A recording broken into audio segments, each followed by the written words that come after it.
A symbol for a season. This jaunty jargon, proudly displayed by Baltimore's David Taylor, is accurate indeed, for the Colts are the surprise team of the NFL. Another symbol for a season, for the Miami Dolphins are a team simply devastated by injuries. Besides losing their two top quarterbacks, Bob Greasy and Earl Morrall, Miami has replaced 9 injured regulars on defense. Yet they went into the season's 13th week with only the Colts to beat in order to win their division for the 5th straight year. For Jut-Jawed Don Shula, this season is perhaps a truer testament to his greatness as a coach than his perfect season when the team won 17 games. For piece by piece, the mighty machine known as the Dolphins has been taken apart by injury or defection. Shula faced Baltimore with little-used Don Strock at quarterback and inexperience at the key position on defense as well, for rookie Steve Toll, number 56, has replaced Nick Bonaconte and Mike Colon at middle linebacker. Miami has never missed the playoffs since Shula became coach, but Baltimore would be a hefty challenge for this injury-riddled football team. Colt coach Ted Marchibroda heads a team that may represent the single biggest improvement in NFL history. Baltimore was 2-12 last year and now has a chance to be 10-4. Marchibroda's original goal was a 7-7 season, but that has obviously changed. As he says, we have something everyone wants: enthusiasm. This is the most emotional, spirited pro team I've ever seen.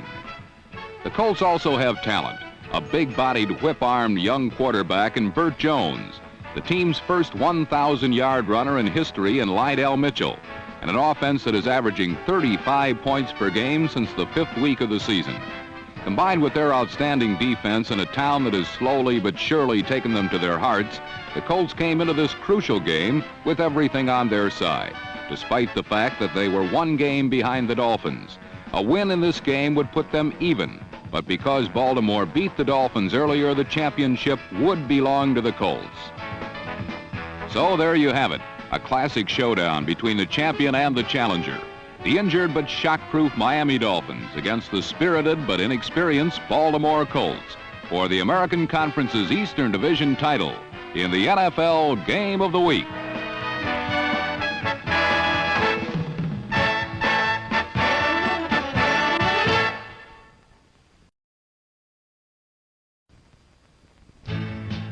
The opening kickoff provided some offensive excitement that was a portent of things to come.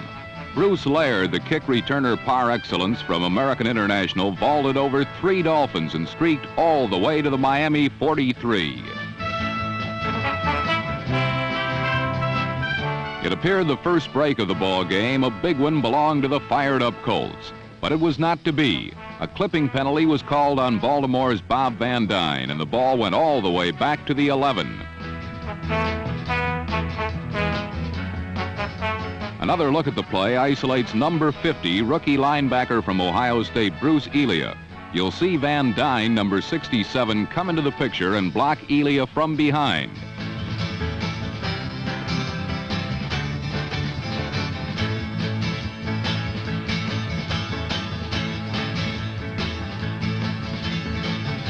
Now starting from their 11, Baltimore went nowhere on their first series against the Dolphins' new no-name defense. But on their second, a Burt Jones pass to tight end Raymond Chester, followed by a scramble by Jones, put the ball in Dolphin territory for the first time.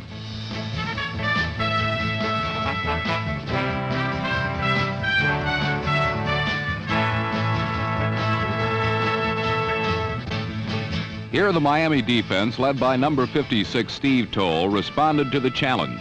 3 straight times they stopped Baltimore cold.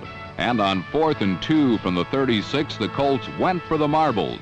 But fullback Bill Olds failed to make the necessary yardage, and the Miami defense had 1 out.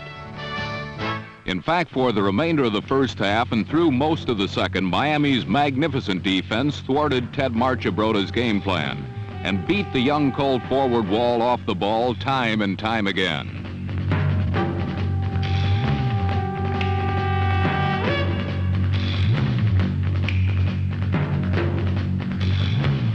Lydell Mitchell, the 1,000-yard runner, was the prime target. Gang tackled and hounded every time he touched the ball, Mitchell would gain merely 37 yards through the first 3 quarters of the game.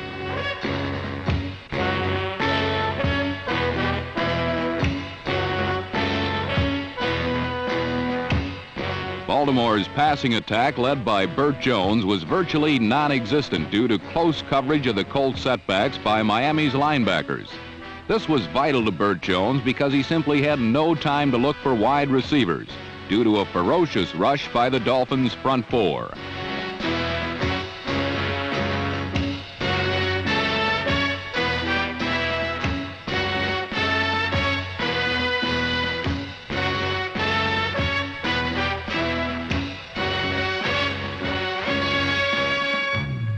Through the first 3 periods, Baltimore had only one crack at the scoring column. It began with a tight end screen from Jones to Raymond Chester, good for 15 yards.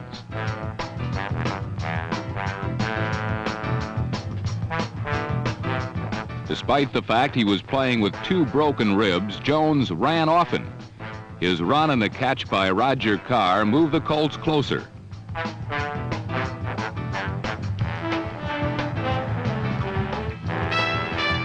Tony Linhart attempted a 29-yard field goal, but it was wide, and Baltimore's first scoring opportunity was wasted.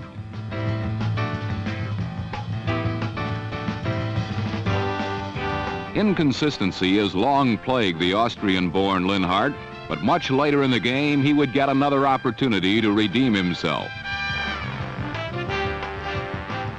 As futile was the Colt attack against Miami's defense, the Dolphin offense fared no better through the first 3 quarters of the game. Their biggest gainer came midway through period 2 when Mercury Morris went right up the middle for 21 yards.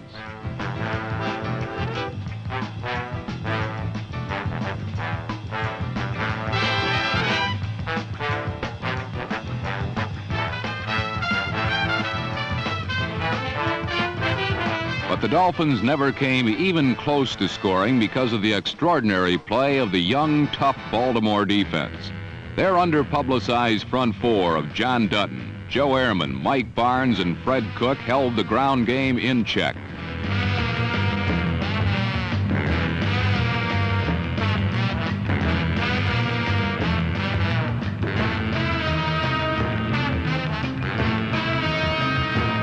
When Strock tried to pass, he discovered that the Colts' tenacious secondary, spearheaded by former Dolphin Lloyd Mumford, refused to fold.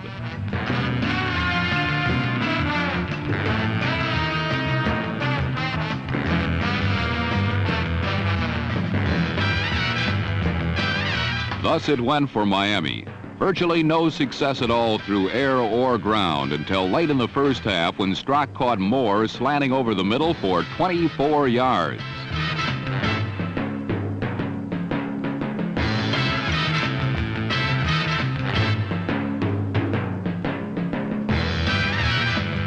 Then from the 28, Strock rolled right away from pressure and delivered a perfect pass to Moore at the base of the end zone. Moore was ruled over the line on the catch, and the Dolphins' best scoring opportunity evaporated, for Garo Yepremian's field goal try was wide left.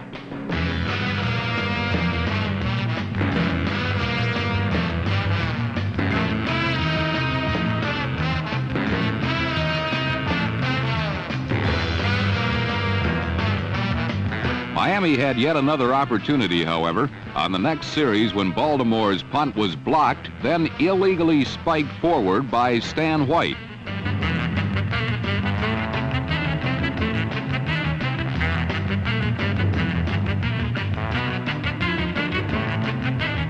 The official's call was rightfully illegal procedure, but Colt coach Ted Marchibroda obviously disagreed, and the mild-mannered man exploded.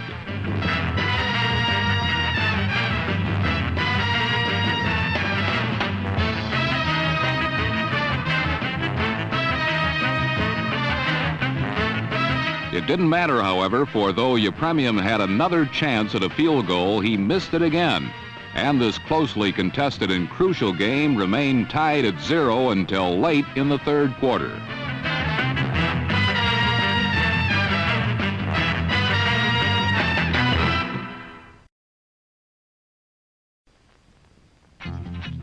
With defense dominating, the game took on the elements of sudden death, even though 20 minutes still remained in regulation. For the next score might well be the only score, and Miami would get first crack when the Colts were unable to cover David Lee's low kick, and Nat Moore got a chance to pick out a hole in the coverage.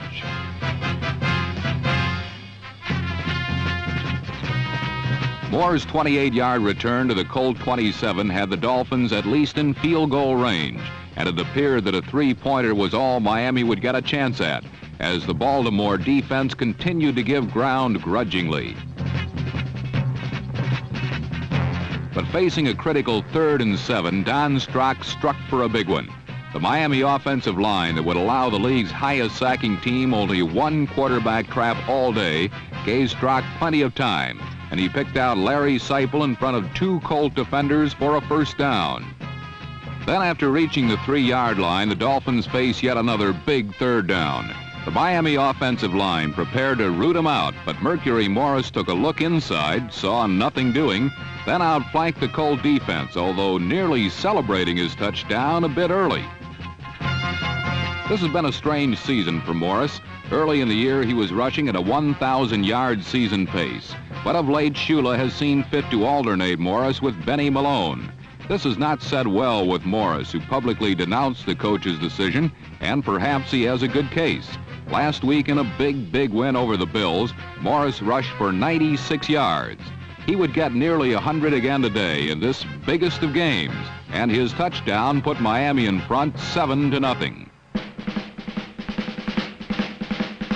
The Dolphin defense would have to make Morris' score stand up, for mistakes on offense and a fast-pursuing, tough-hitting Baltimore Colt defense would allow no more points to go up on the board. For the rest of the game, the Miami offense could not get inside the Baltimore 40-yard line, but they had those 7 points, and that would be enough if the Dolphin defense continued to contain the Colt offense. With 12 minutes to go, the Colts began a drive from their own 14, 86 yards away from continuing their playoff dream. It was now or never. For the first time, Burt Jones began to consistently find his receivers. With the short passing game going, the Colts edged toward the tying touchdown. The big play of the drive was a season make-or-break 3rd and 10 toss to Lydell Mitchell that carried into Dolphin territory.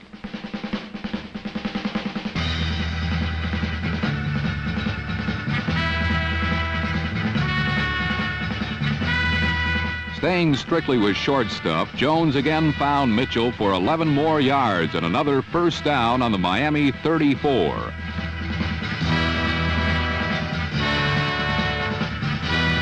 On the very next play, it was another first down on a Jones completion to Ray Chester, and the Colts had reached the Dolphin 11-yard line.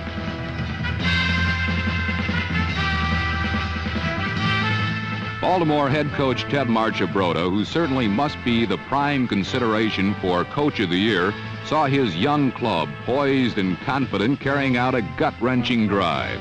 So confident were they of their ability to move that Marchibroda sent in number 85, Jimmy Kennedy. The Colts now had a 2 tight end setup. They practically told the Dolphins, "We're going to run it in." And from the 11-yard line with 2 Lydell Mitchell carries, they did.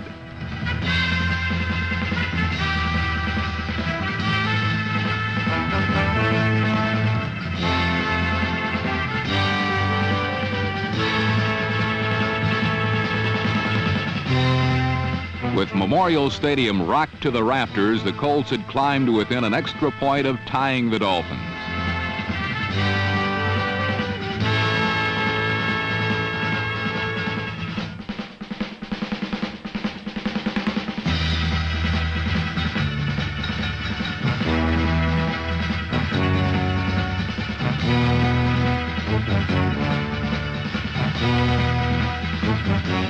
As Marchibroda nervously paced the sidelines, Tony Linhart knocked through the extra point, and the Dolphins and Colts were tied at 7.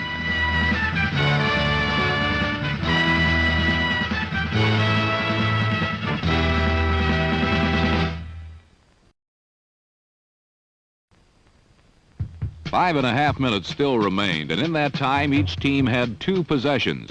There was, however, no way the Dolphins were going to score against the sky-high Colt defense. The Colts had the best chance in regulation when Morris fumbled and Fred Cook recovered on the Baltimore 46 with 3:45 to go. Again, the stadium rocked. The Colt defense, though not as spectacular as in previous weeks, had done their job well, muzzling the Dolphin offense and now making the big play that might enable the Colts to win the game.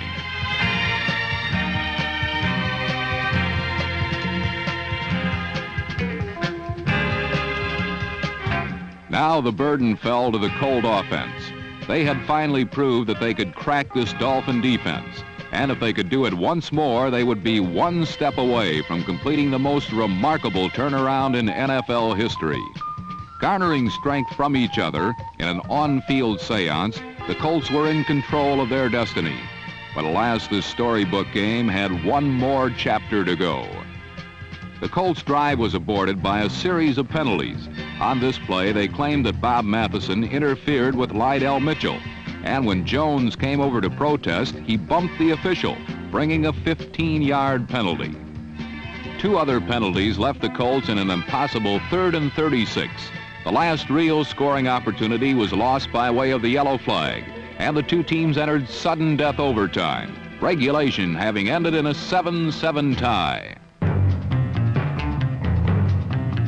As the fog rolled in off the Chesapeake, it added a dramatic backdrop to a most dramatic game.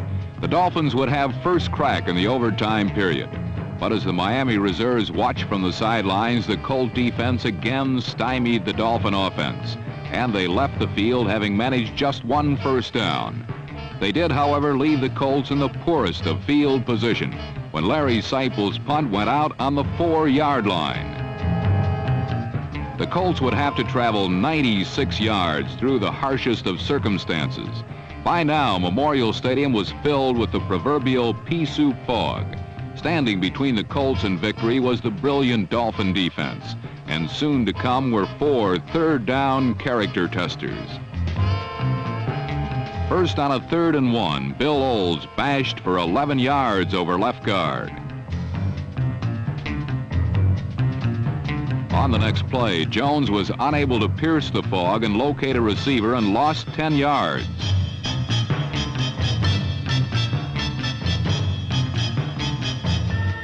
After a run gained 5, Jones faced a 3rd and 15. The game was on the line on this one very big play.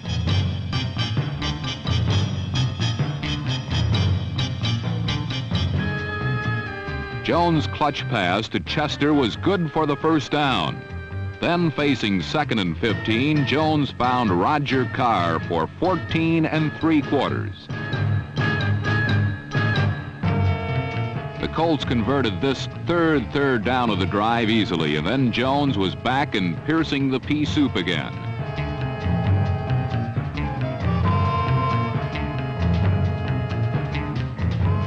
Having reached the Dolphin 34, the Colts faced yet a 4th third down situation and again converted.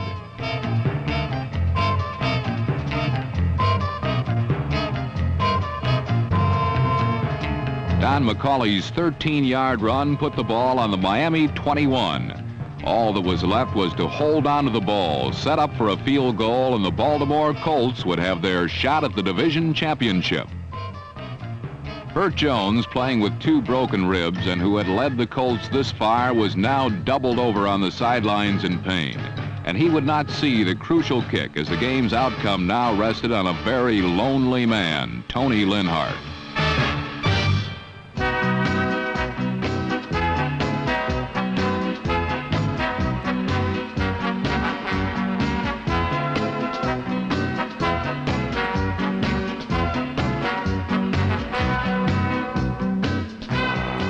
Several of the Colt players could hardly believe it themselves.